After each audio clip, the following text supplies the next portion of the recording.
The vertical prison. Why 100 meters is the ultimate survival deadline. At 100 meters deep, the ocean does something terrifying. It makes the surface look close. You can look up and know that air, sunlight, and life are directly above you. Not miles away, not across a cave, not behind a locked door, straight up. But at 100 meters, that surface is no longer a place you can simply swim to. It has become the ceiling of a prison, a vertical prison, and the bars are not made of steel, they are made of pressure, gas density, narcosis, oxygen toxicity, carbon dioxide, decompression, and math. At that depth, the ocean does not need a monster. It does not need a current. It does not need a cave collapse. It only needs one diver who thinks, I still have time. Because at 100 meters, time stops working the way your brain expects it to. Every breath costs more. Every movement costs more. Every mistake multiplies faster. And every extra minute at the bottom adds a price that must be paid on the way back up. That is why 100 meters is not just a number. It is a wall. It is the point where deep diving becomes a completely different world. And if a diver reaches that wall without the right training, the right gas, the right equipment, and the right plan, the ocean may let them go down, but it may not let them come back. This is the vertical prison.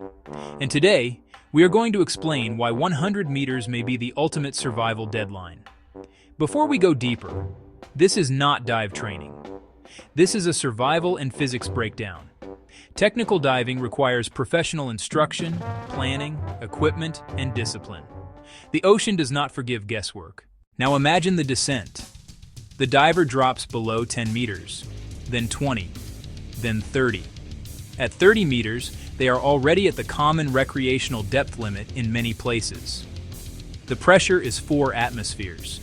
That means the gas they breathe is 4 times denser than it is at the surface. Every breath from the tank disappears faster. Nitrogen narcosis may already begin affecting some divers. The dive computer matters. The plan matters. The ascent matters. But 30 meters still feels familiar to many recreational divers. Then the diver keeps dropping. 40 meters, 50 meters, 60 meters. Now ordinary compressed air becomes a serious problem. Narcosis can affect judgment. Gas consumption becomes brutal. The body is working harder. The mind may feel strangely calm, confident, or detached. That is one of the most dangerous parts. At depth, a diver may not feel scared. They may feel fine. They may feel clear. They may feel in control.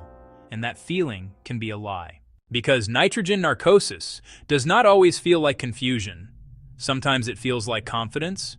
Sometimes it feels like tunnel vision. Sometimes it feels like just a little farther. And that is how the wall gets closer. 70 meters, 80 meters, 90 meters. Now the dive is far beyond recreational thinking. This is not a place for a single tank. Not a place for casual exploration. Not a place for, we'll figure it out. And then comes the number, 100 meters, about 330 feet. At this depth, the pressure is roughly 11 atmospheres absolute. That means the diver is breathing gas compressed to about 11 times surface pressure. So if the diver takes a breath, that breath is not normal. It is dense, heavy, demanding. A metaphor people use is thick syrup. Of course, it is still gas, but the work of breathing is harder. The lungs and breathing muscles have to move denser gas in and out. The regulator has to deliver it. The diver has to clear carbon dioxide. And carbon dioxide is one of the silent killers at depth. That part matters. People often talk about oxygen and nitrogen. They talk about air versus gas. They talk about trimix. They talk about decompression. But carbon dioxide is the invisible enemy hiding inside the workload. At 100 meters, if breathing becomes harder, the diver may begin retaining CO2. If the diver kicks too hard, fights a current, panics, overexerts, or breathes poorly, CO2 can build. And CO2 does not just make you uncomfortable. It can make you panic. It can make you feel air-starved even while you are breathing. It can worsen narcosis. It can increase the risk of oxygen toxicity. It can turn a controlled dive into a desperate one. That is the first bar of the prison. Breathing itself becomes work. The second bar is gas choice. This is where your comment section always gets heated. Some people say, it is not gas, it is air. Others say, divers call everything breathing gas. Here is the clean answer. Ordinary compressed air is a breathing gas mixture. It is mostly nitrogen and oxygen. At shallow depths, recreational divers commonly use compressed air. But at extreme depths, ordinary air becomes the wrong tool. Why? Because pressure changes what that air does inside the body. At 100 meters, the partial pressure of oxygen in ordinary air becomes dangerously high. Oxygen is necessary for life, but under too much pressure, it becomes toxic. Central nervous system oxygen toxicity is one of the most feared risks in diving because it can lead to convulsions underwater. And underwater, a convulsion can be fatal. At the same time, nitrogen becomes intensely narcotic. The deeper the diver goes on air, the more nitrogen pressure increases. That can distort judgment, slow thinking, increase confidence, reduce coordination, and make complex problem-solving fall apart. So at 100 meters, a properly planned technical dive would not be done on ordinary air. Divers use specialized gas mixtures, often involving helium, to reduce nitrogen narcosis and manage oxygen exposure. That is why people talk about trimix. Trimix is not magic. It does not make 100 meters safe. It only makes the dive possible under strict planning. And even then, it is still dangerous, because changing the gas does not remove the prison.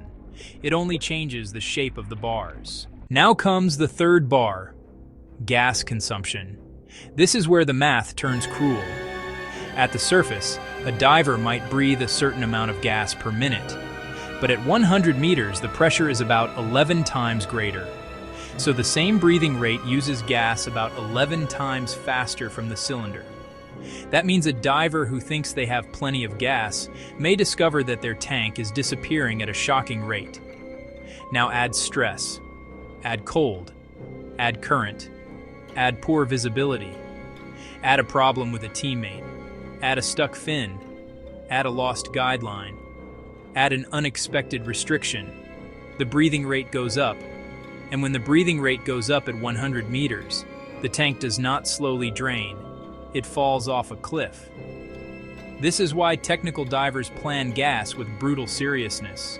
They do not just ask, "Can I get down?" They ask, "Can I get down, solve a problem, share gas, leave the bottom, make every decompression stop, and survive if something fails?" That is a very different question. A recreational mindset asks, "How long can I stay?" A technical mindset asks, "How much gas do I need to escape when something goes wrong?" At 100 meters, the ocean punishes the first question. The fourth bar is decompression. This is the part many non-divers misunderstand. They think if a diver gets in trouble, they can just go up. After all, the surface is right there. Just swim up. But that is exactly what the vertical prison prevents. At extreme depth, the diver's tissues absorb inert gas under pressure. The longer the diver stays, the more decompression obligation they create. Coming up too fast can cause decompression sickness. Bubbles can form in the body, joints, nervous system, spinal cord, brain, lungs, skin. The effects can range from pain to paralysis to death.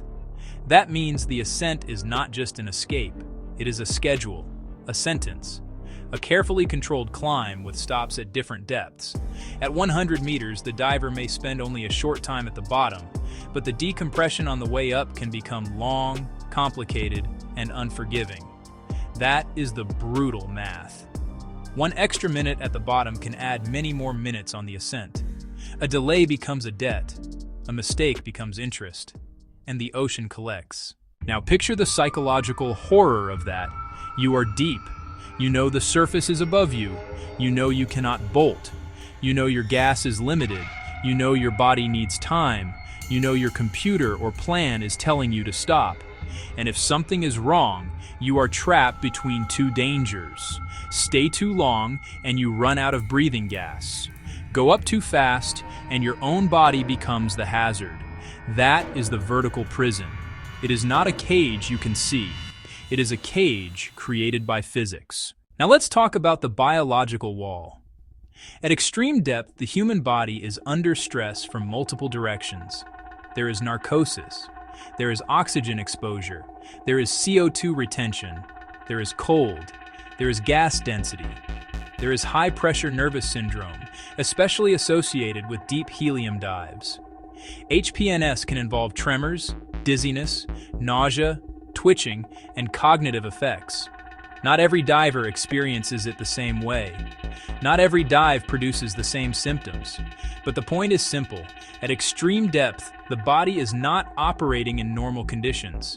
The diver is not just underwater. They are inside an environment that changes nerve function, breathing mechanics, gas chemistry, and decision-making. And the scariest part is that the diver may still be trying to perform tasks that require precision. Read gauges, monitor gas, control buoyancy, communicate, follow a line, switch gas at the correct depth, watch teammates, stay calm, make decompression stops, solve problems slowly. At 100 meters, a small error is no longer small. For example, a missed gas switch can be deadly. Switch to the wrong gas at the wrong depth, and oxygen toxicity becomes a real threat. Forget a stop, and decompression risk rises. Lose buoyancy control, and the ascent can become dangerous. Overexert, and CO2 can build. Panic, and gas disappears. The prison does not have one lock. It has many. Now let's bring this back to real-world incidents and near misses. Whenever we talk about deep diving tragedies, whether in caves, blue holes, wrecks, or steep walls, the pattern often looks familiar. The diver does not always die because of one dramatic failure. Sometimes they die because the dive crossed a boundary where the margin for error vanished. Maybe the depth was too much. Maybe the gas was wrong. Maybe the plan was too optimistic. Maybe the decompression obligation was underestimated. Maybe the diver became narcosed and kept going. Maybe the exit looked simple. Maybe the surface looked close. That illusion kills. The surface is not always an exit. In an overhead cave, it may not be reachable at all. In open water at extreme depth, it may be visible but still unreachable safely. That is why depth can become a prison even without walls. Think about the Maldives cave tragedy we have discussed on this channel. That dive was not 100 meters, but the same principle applies.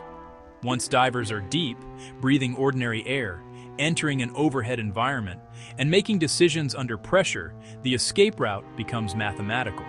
It is no longer just courage. It is gas. It is depth.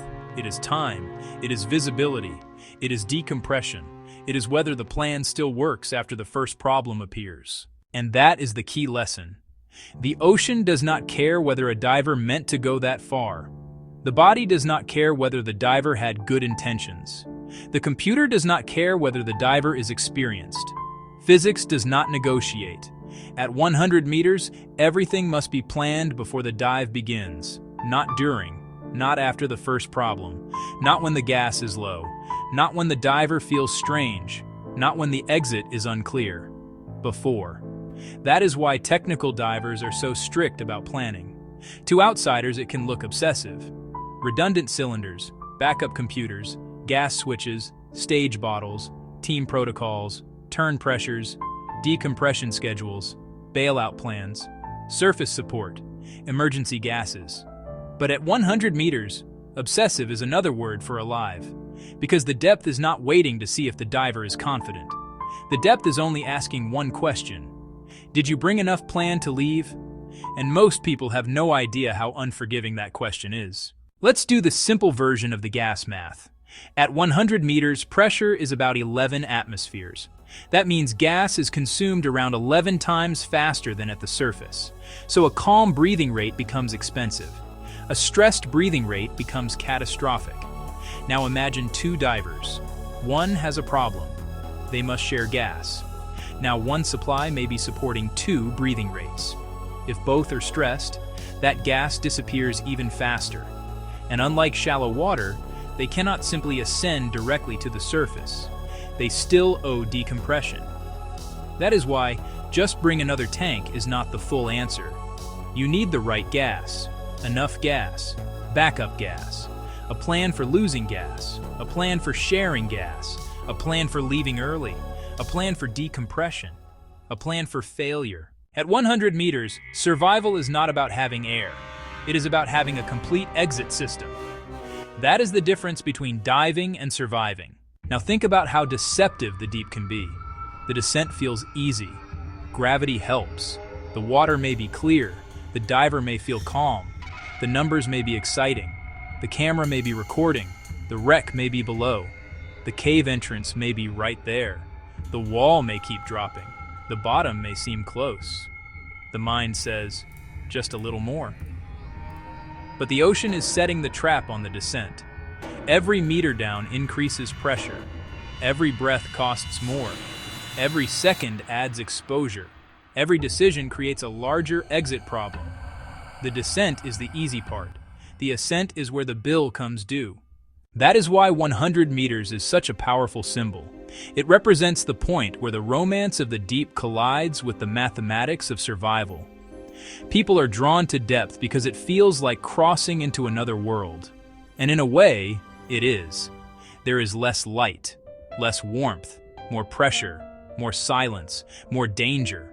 The diver becomes a visitor in a place the human body was never designed to occupy. But the danger is not only that the body fails. The danger is that the mind adapts just enough to keep going. Narcosis can whisper, "This is fine." Confidence can whisper, "I've got this." Ego can whisper, "I can handle it." The camera can whisper, "This will be incredible." The group can whisper, "Everyone else is going." And the deep whispers the most dangerous thing of all. Just a little farther. That is how the vertical prison closes. Not all at once, 1 meter at a time, 1 breath at a time, 1 decision at a time. And then the diver reaches a point where the question changes. It is no longer, "Can I keep going?" It is, "Can I still get back?" That is the survival deadline. At 100 meters, the answer must already be yes before the dive starts. Because if the answer depends on luck, the diver is already late. This is why deep diving commands respect. Not fear for the sake of fear. Respect. There are highly trained technical divers who operate in extreme environments with discipline, planning, and professionalism.